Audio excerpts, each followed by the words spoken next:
Ah yes, who can remember this disgrace? Devil May Cry released in 2013 and met with mixed responses because of the story, the combat, and the choice to make it a reboot. Despite the title of this video, I actually liked this game when it was released until I played the other Devil May Cry games, and that's when it hit me. Was this reboot really necessary? After Devil May Cry 4, I was honestly expecting something great and cool and creative, but then we were graced with this mess. But let's see what went wrong within this game and why it should be buried. Oh, and in case you didn't know, there will be spoilers in this video. Let's start off with the positive things. The music in this game slaps, I can't even lie. Combichrist and Noiser in combination with the boss fights, brilliant. My personal favorites being Lilith and the baby boss, and an ugly succubus. That's a great way to subvert the trope of a succubus being attractive. That was actually cool. The limbo environments were beautiful. Mad props to the environmental artists. They really did a good job with limbo. As someone with an art degree, I can say I loved limbo. It was very colorful and vibrant. The enemies were fine and the designs of them were distinct. Gameplay wise, what can I say? I'm not the biggest Devil May Cry fan, so the gameplay was fine. It's a bit too flashy in all honesty, but I liked it. The voice actors nailed their dialogue, especially Dante and Virgil during the last scenes of this game. Virgil's line, "I loved you brother," just hits right. Okay, that's the pros out of the way. Now for the fun part, the story. It's not a secret that not everyone loved this game. Devil May Cry did get some generally positive reviews. However, the main issue with this game that I have with the characters and the story surrounding them, talk about a snooze fest. I actually can't think of a single character that had good development aside from Virgil. Now let's take a look at all the characters and how the reboot wastes them. Dante, right, let's get this brat out of the way. It's clear that Ninja Theory wanted Dante to be an edgelord and appeal to a younger audience. Now by looking at him, you think he'll develop some manners. He's wanting to prove himself, he's not selfish, and he doesn't swear a lot.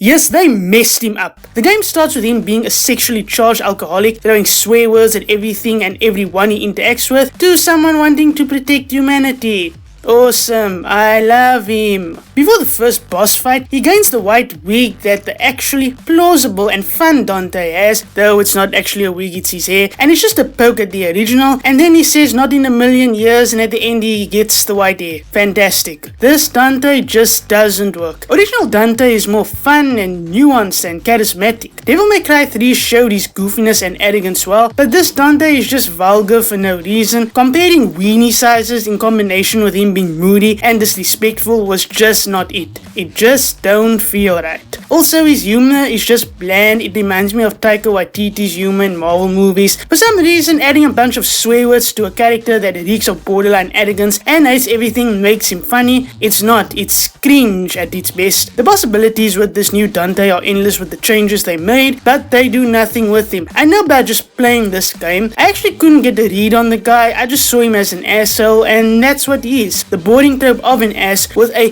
gooey inner self and realizing, oh, I guess I was a dick, but now my brother's a bigger dick, so I'm a good boy now. I couldn't be less happy for him. Disgusting. Cat and Lilith. Now this is going to be short. If you ask me, Cat has no purpose in the story besides being an emotional crutch for Dante and Virgil. Apparently Virgil and her had a thing before they decided to find Dante. No one cares. Cat's the most boring character in this game, and later there's this hostage situation with her and Lilith, and she just stands there while bullets are flying. One shot is all that was needed, but no, the plot armor will protect her. Only thing I remember was her hoodie. I like the color purple. Other than that, she's not that memorable. Now from what I can remember from other Devil May Cry games, Lilith doesn't feature at all. She is expecting Mundus's baby, so therefore she is valuable to him. I didn't like Lilith despite her boss fight being my favorite in the whole game. I didn't care about her, but when she did start crying over a baby being shot to pieces, I did feel bad for her. Just a bit though.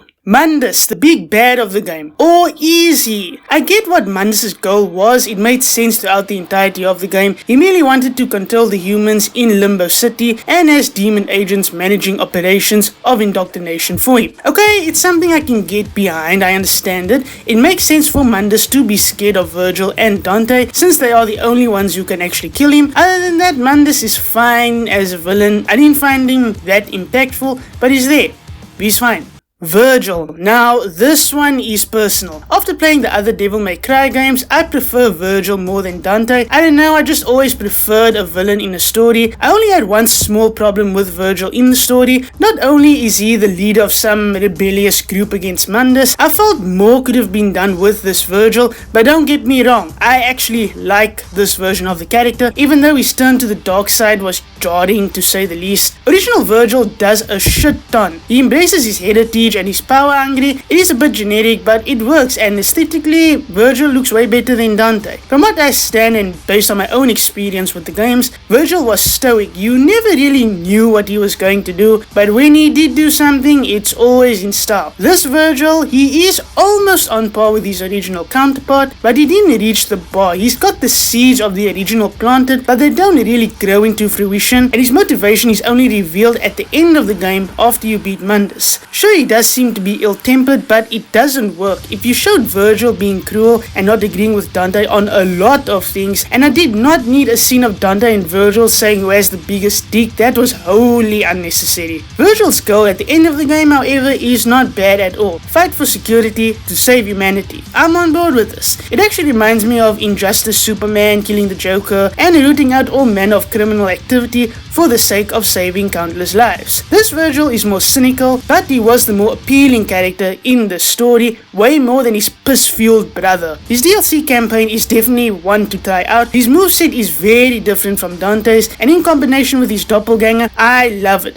Turns out he is the only redeeming quality of this game for me, even more so than the main protagonist. That's actually sad. Now that everything is out of the way, is Devil May Cry 2013 worth your time 11 years later? I'll say it again, I'm not the biggest fan of Devil May Cry, I only know the basics and the fundamentals of the story, but this game isn't bad unless you can't get past the changes with Dante and Virgil, and I'll understand you completely. Remember, this game is a reboot, it's not a remake, there's a difference. It's also not demanding of your PC, and since my laptop is a potato that could run this game well, it's actually a plus. If it didn't have the Devil May Cry title to it, I think this game would have stood out on its own. It has the gameplay and artistic perks to it, just change the names of the characters, have them coming to their own with proper story and character development, and you'll have something of substance. For a hack and slash game, it's very enjoyable, and it's not bad for an introductory game if you wish to try out a fast-paced action game. Just don't compare it to the original Devil May Cry games and you should be fine. Thank you for watching, and if you did enjoy the video, you can like and subscribe. Other than that, I'll see you next time. Bye!